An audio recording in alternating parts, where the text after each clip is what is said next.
So I tried to do this video once, but I wanted to start it over because I was a little bit rambly. Got a little bit of time here.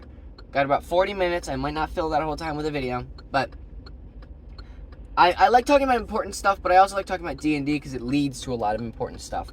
Like, I've learned a lot about history through D&D, through learning about D&D and trying to learn what does a realistic evil person act like. You learn about history. Through learning D&D, my first campaign was set on Earth.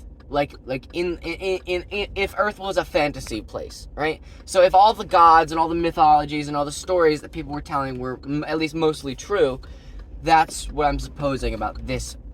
That's what this campaign is. Each area is going to be inspired by a real... You're in Greece? Okay, you're going to go to Athens, right? Oh, is that Rome? Ooh, shit. Oh, shit. Now I'm showing my lack of knowledge. Point is, I learned about all of the Egyptian gods. I learned about Demeter, and I learned about some of the Grecian gods. Because they went to Greece, they did some ocean exploring, then they went to Egypt, and then the campaign petered off. It was my first campaign. I had better ideas. I didn't know where it was going. It was literally just an excuse for us to play. It was my first campaign. You know, I was doing my best. But something I learned very early on in D&D, and this is what I want the topic of the video to be about, which is why I restarted. I got maybe 5 minutes in and then I restarted because I was too rambly. I want this video to be about sound, the importance of sound design in D&D, and where that originates from. So, in D&D, if it's just a bunch of friends at a table, right? If it's just a bunch of friends at a table, there are times when you're going to say something like, hey guys, what do you want to do? And they all look at each other and just go, well, I don't fucking know, right? Like, if it's not obvious what their next step is, sometimes they're just gonna be like, I don't know, you tell me. Like, that's just gonna, not every time. Sometimes you say, what do you want to do? And some player goes, oh, I just got that new spell. This is the perfect time, right? And certain players, that's part of their fun, is trying to figure out how to get on top of that, how to say, okay, how can I use these caltrops to get past this whatever it is that they have in their inventory, whether it's a spell, whether it's an ability, whether it's a big sword. They're gonna try to use their stuff, but not always. Sometimes they're just gonna be stumped, and there's gonna be an awkward moment where if you don't have some kind of sound or music going in the background, it can get very awkward. And it's like watching, I've been watching Brooklyn Nine-Nine, and Brooklyn Nine-Nine made me realize how bad The Office is as a show. Because it's consistently laugh out loud funny. And The Office is not, at least for me. The Office is consistently making me cringe. And sometimes that's really funny. Sometimes it's like, oh, this is so awkward and cringy that, like, Michael Scott just did something so fucking dumb that, like, I can't believe it, right? And they're playing it semi-realistically, but, like, they're playing it straight. What I don't like about that show, I do prefer shows without laugh tracks, because I don't need to be told when to laugh. I will laugh when I think something is funny. And Brooklyn Nine-Nine consistently, at least once or twice an episode, makes me laugh out loud, sometimes even more, right? And sometimes it's just a chuckle. Sometimes I go, oh, damn, that was smart. That was funny, right? But it will catch me off guard and it'll make me laugh out loud. I think one of the biggest reasons why is, and I noticed this, these are both sitcoms, and neither of them, basically they're sitcoms, and neither of them use laugh tracks, but The Office is almost completely silent for most of the show, if I'm remembering correctly. I could be wrong about that and I look like a fool. But Brooklyn Nine-Nine has stings, and they have music, and it's mostly very ambient bass stuff. It's a cop show, right? It's a comedy cop show. I've been watching it with my family. It's been very good. My girlfriend introduced me to it. She's been introducing me to a lot of shows, because I haven't been watching a lot of media until since I met her. And yeah, it's that without a laugh track, a show can seem, like, look at that 70s show. Without a laugh track, a show can seem, or even, have you ever seen the videos where they take the laugh track out of Big Bang Theory? Where they're sitting there waiting for they go, bazinga, and then they look at each other and wait. 1, 2. You're waiting so the audience can stop laughing, even though nobody was ever laughing at your jokes. It's just a laugh track, right? Except I don't know what it is about older people. They love The Big Bang Theory. I can't understand it. um,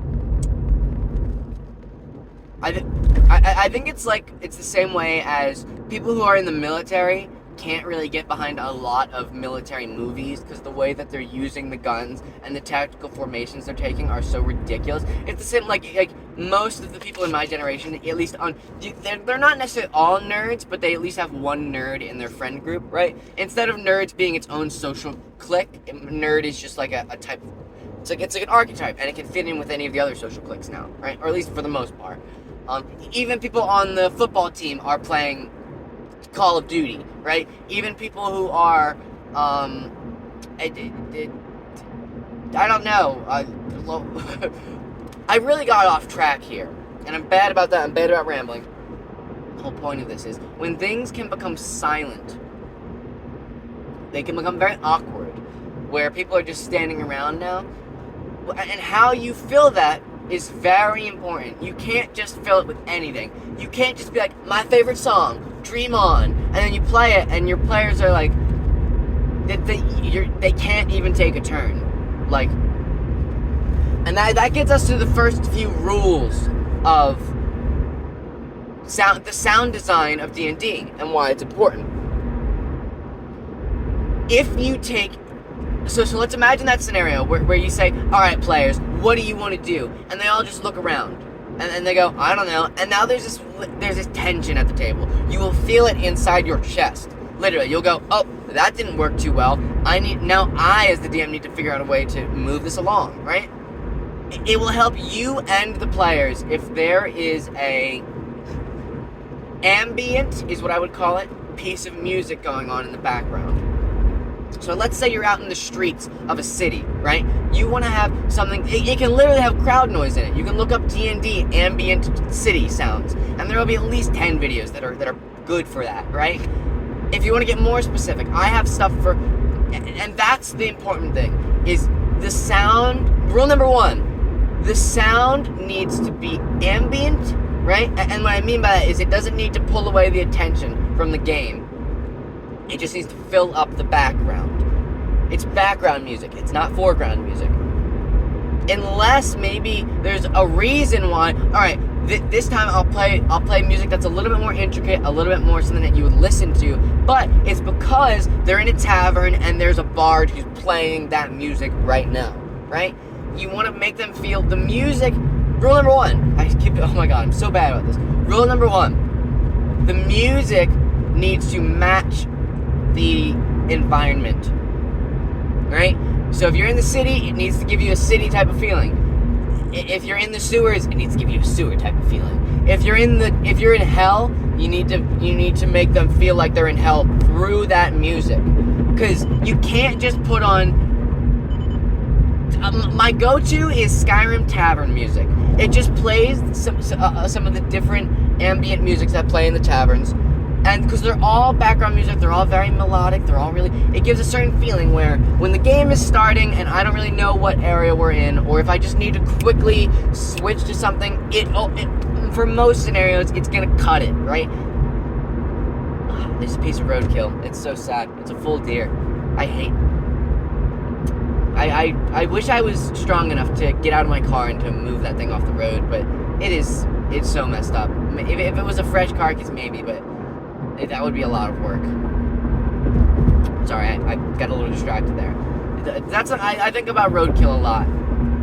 And when I was a child, my idea of the future was that they would put some sort of a bubble or a force field or some kind of shield, even if it's just glass, I don't care. Some kind of shield up and over and around the roads so that the nature couldn't get into the roads. Like trees can't fall on it. And especially, the important thing to me was I don't want to kill something by accident just because I'm traveling somewhere. Like, that's an act of, like, yeah, if you're going to kill something and eat it, and that allows you to live for another day, that's a different story. But if you're just killing something because, oops, my machine is traveling at 80 miles per hour and I can't stop, sorry. That just puts a bad taste in my mouth. I'm going to get back to these rules of sound design. Because you can't just play the Skyrim tavern music the whole time. You get whatever it is for you. It could be Oblivion. It could be anything. Hey, pick a game. I've played the Hearthstone music on repeat, right? Because it's good, especially if you're in tavern. It's great. If you're in a neutral zone, right? Neutral zones, it's very easy to just play something that sounds medieval, right? It doesn't have to be medieval. It just needs to sound like you're in an ancient fantasy place. Because that's the feeling you want to give. That's the baseline feeling. But you have to understand that whatever music you pick is going to make them feel a different way. No matter if you pick Hearthstone versus Skyrim is more subtle, subdued. Hearthstone is more, it's like a game. It's like a gamey game. And so it's getting you into that, like, okay, it's a little bit more upbeat. It's trying to make you a little bit more focused, right? And I'm talking about focused on the music, right? And that's the important part, is finding different playlists, finding different... They have all sorts of videos that have multiple of these. I have one called, I think it's Obscura, I think is the name of the video, where it just is different dungeon sounds, different dark things. That's rule number one, is set and setting. Make them, now that you're filling up this audio, now that you realize there's a void in your audio experience, fill it up. Oh, excuse me. Fill it up. And now that you're filling it up, you realize, oh, I have to use this in specific ways. Because if they go into a boss battle and I'm still playing the Hearthstone music, they're going to go, this is an easy boss. And then you're like, no, sir, this is supposed to be really hard. And they're not going to get why it feels wrong. Like, this battle doesn't feel epic. Because you didn't put on the Dark Souls 3 opening music. One time, I had 4 players. It was my parents and my best friend and his brother, right? Those are my normal players, my best friend and his brother. I got a game where I merged the 2 groups, only temporarily, but, we all played together. And at the end of the mission, there was a giant skeleton that was resurrected by a hag, right? When that happened, I literally had pre-planned that. I went through the Dark Souls discography. Dark Souls 3 was the game that I played. I didn't play 1, I didn't play 2. I played Elden Ring, I didn't like it. Dark Souls 3 was my game, motherfucker. Loved that game. So I went through and I listened to a bunch of different of the boss battle music. And because I wanted something that when it started slow, because now I'm going to be describing. This is a song that will take up 100% of your, like, you're not going to be able to have a battle while this music is going on, right? Unless you turn it way down, because it's an orchestra and it's in your face, and they are saying lyrics at certain points. And that brings me to rule number 2, because the how I found that Dark Souls music, and I ended up coming upon the Dark Souls 3 opening music to give me the feeling of, you guys are fucked and this is a giant skeleton that is going to destroy the town, right? If you just listen to the music, the opening, just the menu music of Dark Souls 3, you'll understand why I picked it over something else. For that specific feeling. And you'll get good at that very intuitively. You've listened to music, you know how it makes you feel, and you can give that to your players. Rule number 2, very important rule that you would not expect. No lyrics. You cannot have lyrics. If there are lyrics and somebody is trying to talk, even if it's very quiet, they will get speech jammed. They'll get interrupted and they'll look at you like, I'm trying to talk here, and somebody else is like, you've got Dream On playing right now. How am I supposed to describe what my character is doing? To the point where even stuff that is not real lyrics, it can be fake words or a language that you don't understand, will still speech jam players. Like, my example is one time, my best friend's brother, he was running a game, and his games are a little bit more silly in general. I've noticed. He likes to do lots of voices, and sometimes those characters can come off as very silly, right? It's not bad, it's just a different feeling. And so we were in a place where we were fighting a bunch of bullywogs, right? And he had looked for all this hillbilly swamp music, right? Oh, it might have been kobolds this time. Either way, we're fighting little guys in a swampy area, and he was looking for all this hillbilly swampy music. He found a playlist and he just started playing it. He didn't personally listen to the music, so we kept having to skip because at certain points, like it would be like, the banjo would be going crazy and it would be really upbeat, and there would be like, there'd be a bass going, boom, boom, boom. Like it's really getting you into that like hillbilly upbeat, we're in a battle feeling. It's good, and then all of a sudden the little goblins start going. Right? They're not speaking words, but they're vocalizing some kind, I would say, a lyric. Just that made us go look at each other and go, hey man, you gotta change the song. Us as the players said, hey man, you gotta change the song. I cannot focus with these lyrics on. To the point where, again, way later down the line, Drew was our DM, and he had a really good playlist going. And at a certain point, there was a song that had really quiet lyrics, and we could barely hear them, but he kind of noticed it, and he was like, hey, are there lyrics in this song? And we all listened, and we said, yeah, there are. And he skipped it, right? Cannot have lyrics. Which, this brings me to, this was one of our best audio experiences, and this is why I think it is so, it's not only should you have, just go on your phone, find a video, and put it on. And at certain points, if you're like, I'm switching and we're going into the Underdark now, then put on the creeping music. Then, if you're going into, I literally looked up tense negotiation, and the first video that comes up is a loop of hours of the same song. And when I played it, my players, every time it looped back to the beginning, my players would look at me and go, dude, this music is really good. It's like so tense, and I feel like I'm gonna get caught. And it would play this little sting at the beginning when it looped, where they would go, they didn't even, it was like every 10 minutes they didn't realize, but they would literally look at me and be like, man, this music is really so scary. Like, I feel like I'm gonna get caught. Like, they're sneaking into a magical college right now and looking for evidence, right?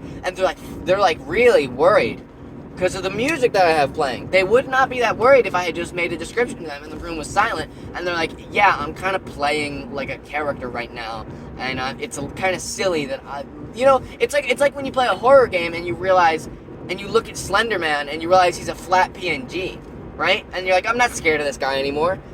I'm a 12-year-old, and I was just horrified of Slender Man coming and getting me, but then I see he's flat, and now I'm laughing at him. It's that same thing, where it's like, it's fake, and you don't, that's what I'm talking about. Rule number 3, which is not even a rule of the sound design, at this point I'm just talking about D&D in general, is verisimilitude. And verisimilitude means the feeling or belief that something is actual, it's real. Not that you are seeing something real in front of you, but the feeling that something is real, right? And that's what you're trying to get across in D&D. My favorite moments in D&D is when I'm playing D&D and I'm actually reading a book. When you read a good book and you get into that flow state, I'm not even an avid reader, but you get into that flow state and you found, this is a book that you love, right? And you're reading and you don't want to stop reading, and you can see in your mind what is happening in the book as you're reading. The lyrics, the words are being the words on the page are being translated by your brain into an actual image, a visualization in your mind. That is, when D&D gets that good, that's when it's my favorite. And you really gotta, if you just put on some quiet music, those players will feel whatever the feeling of that is. If you're in a combat, some of these things, yeah, if you don't really need the area to feel scary, you don't have to put on the tense cave music that has drip sounds in it, right? But if you do, it will feel cooler, right? But when you go into combat, you have to put on combat music. When you have to have some sort of ambient music, you have to have certain of these things ready. I once put my players in a forest, and I picked a forest music that specifically had dinosaur sounds in it. And the video is hours long, right? I went to a specific part in the video where there would be no dinosaur sounds for quite a few minutes, and then there was one in the distance that went like, whoa, right? And I'm just I know I've got 4 minutes, right? probably less than, before this sound goes off, right? I'm like, okay, you guys are in the jungle now. We've gone from the plains, now you're in a jungle. I start describing it to them. And I've got 4 minutes to get across how dense this is, how much life you're seeing, how thick it is. And then that goes off. And they all look at me and go, what the fuck? They all look at me and their eyes go wide. And they go, what the fuck? And they don't say that out loud, but all of their faces are saying to me, what the fuck just happened? How did you make that happen? They thought I was a fucking wizard, dude.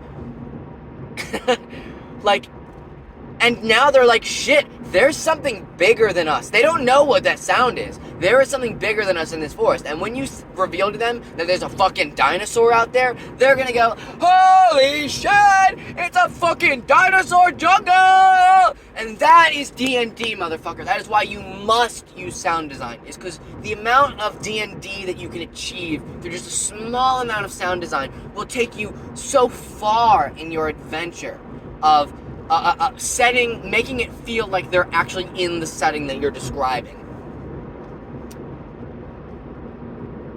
I've just been giving anecdotes of my favorite moments through this and why it's so important. I'm gonna give another one, right? This is my best friend. His campaign, we love his campaign. I gotta brag before I get into this story, because for a while, for maybe 6 months to a year, I was the DM and his brother would DM as well. We would switch back and forth. And then at a certain point, he said out loud to me, man, I really just like being a player because it's so easy. And I think that makes it the most fun part of D&D, is I can just kind of show up and I can be a player. And then that made me like do a double take, because I started as a DM and I didn't even know the fucking rules, right? Like, it's not that hard. I literally didn't know. My first session, I didn't know anything. We were making it up as we went, motherfucker. So that made me, and I like took a moment and like thought about it, and then I said to him, "Hey, you just said what you said to me is not what you thought. You just told me a challenge, and that makes me want to challenge you to at least one time running the game." Because I think you would be surprised how little effort it takes, how fun it is, and how much it lets your creativity run wild.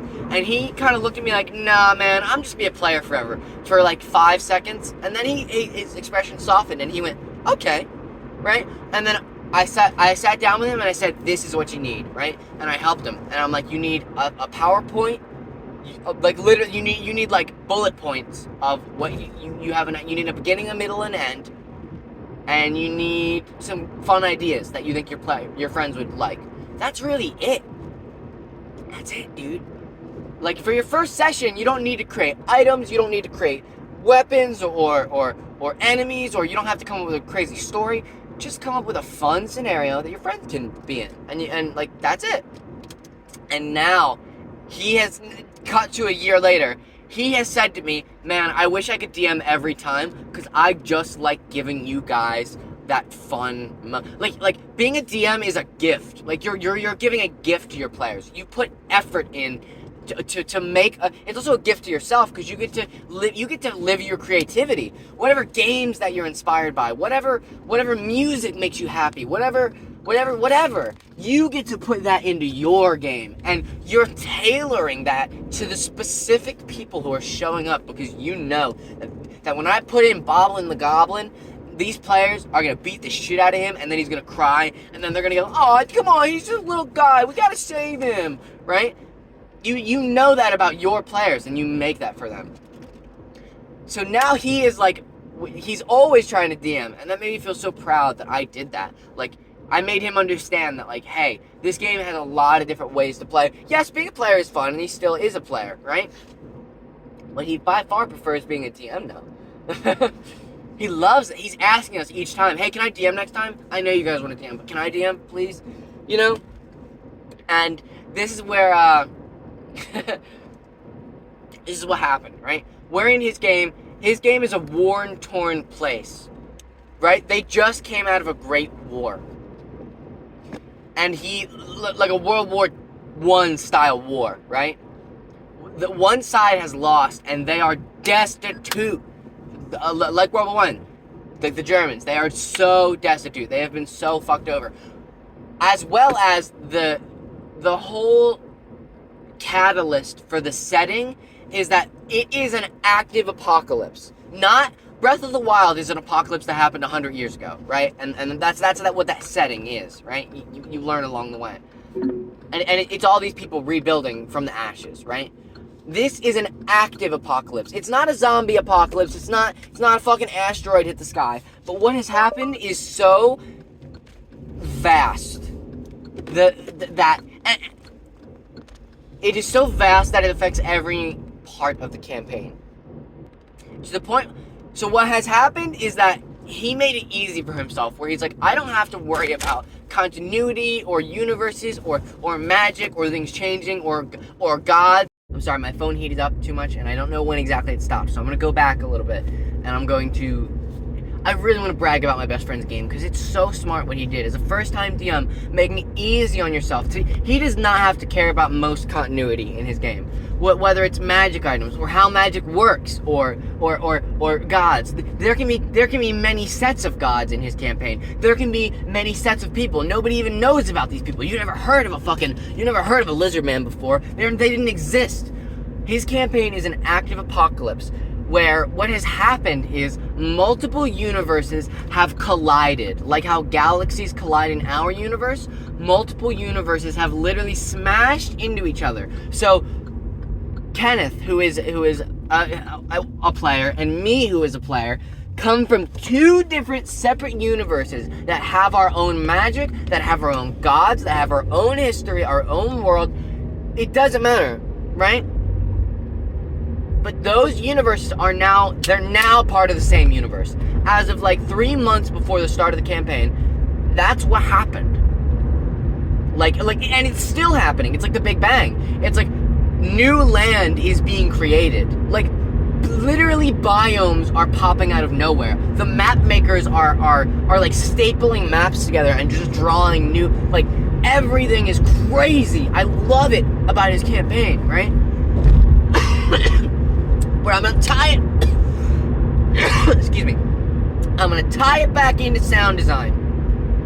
One of the best moments of sound design in any of all of our campaigns is Drew picked a bunch of stuff from a bunch of games and movies that he likes and just threw them in a playlist, right? Then he created an encounter in the woods where we were on our way to a quest. And then we find this, there was a wanted poster that Drew described the wanted poster. And in metagame, as a player, I said, you know what? That means that this poster is important. If he just said, yeah, there's a post-it board and there's some stuff on there, and then I said, are there any wanted posters? And he went, yeah, there's one of an ogre. I would say, I'm not going to worry about it, but maybe there will be ogres in the game later. But he went out of his way to, in detail, describe what a person on a wanted poster looks like.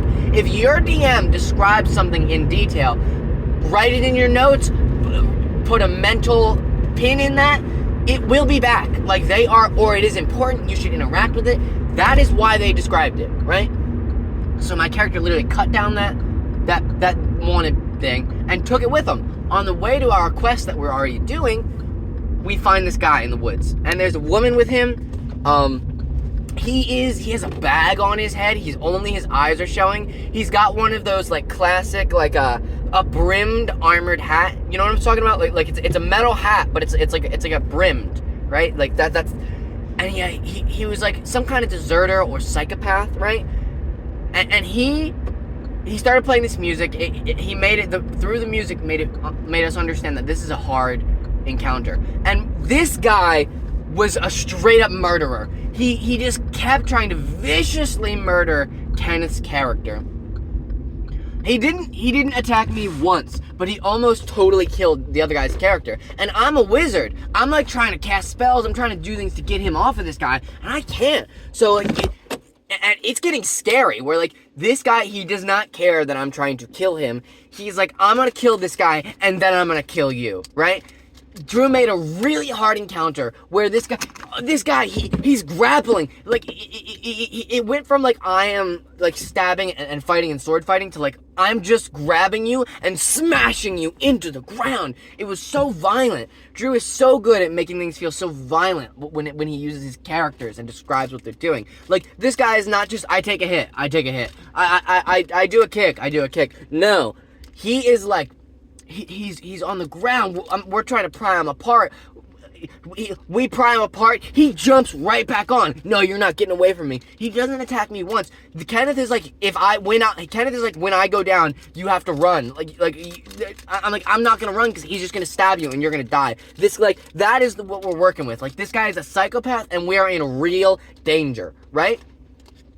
And then out of nowhere, Drew has a playlist going on Spotify. Out of nowhere, the playlist switches to the next song, and if you've ever seen Puss in Boots: The Last Wish, the whistle from death in that movie starts playing, and everybody at the table stops what they are doing, and we look at each other, and we literally go, ho, ho, ho, ho, ho! He's gonna fucking kill us! We're gonna die!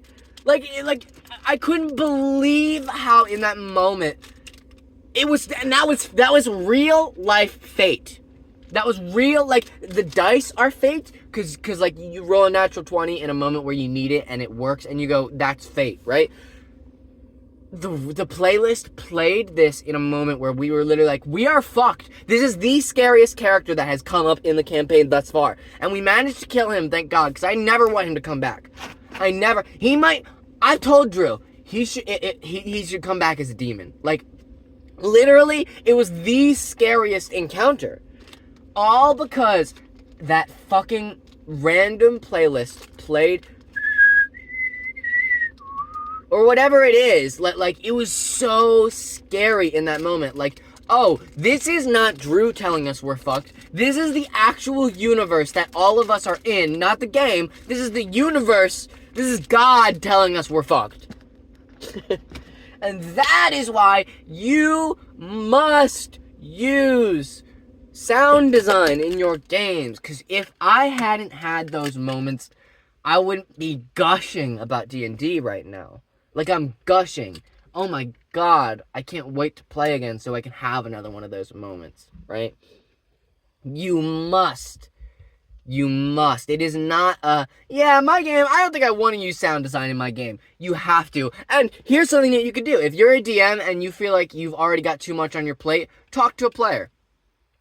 Talk to a player and say, hey, if I give you, could you put together a playlist for me of different kind of music? And then you could say, I need a scary playlist. I need a playlist for hell. Or not playlist, I need one song for the town. I need one song for hell. I need one song for heaven. I need one song for a cave. And you can throw them off your scent. You can be like, oh, I need one for, like, I need a sea shanty. I need a, make them find you stuff for, like, way more stuff than you need if you don't want them to be like, okay, you asked me to get you a cave, there's going to be a cave coming up in your game, right? Have your players help you out. There are certain players who cannot separate the metagame from the actual game, right? And they're not going to be able to, they're going to go, hey guys, he told me to find a cave music, so we're going to be in a cave today. Make sure to prep all your spells for a cave, right? But especially if someone's ever DM'd before, they're going to be able to separate those things, right? Ooh, there's some birds flying overhead. Yeah, like, get your players involved. And you can even have a player be your DJ. You're just going to need to communicate with them at the table. Hey, now's the moment. And that can give away some stuff, but you're gonna need to communicate in some type of way, whether it's through text, whether it's through just saying at a table. Hey, now's the time. Turn on the combat music. Now's the time. Spooky music. Now's the time.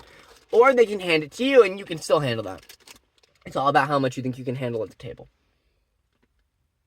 You can even do that with other things. You can get players, if you have a bunch of minions and you have somebody, especially if they've ever DM'd, say, hey, you want to kill your friends as goblins? Yeah, boy, do I. And now I'm playing the hobgoblin and the ogre that are married and they ruled this tribe, and you guys are playing one of you is playing. You're calling. You should call him a monster wrangler, right? You're playing all the maybe not all of them, but you can help me out. You do these 5 goblins. I'll do these 5 goblins. Okay? It'll help me be able to figure out things as I'm running them.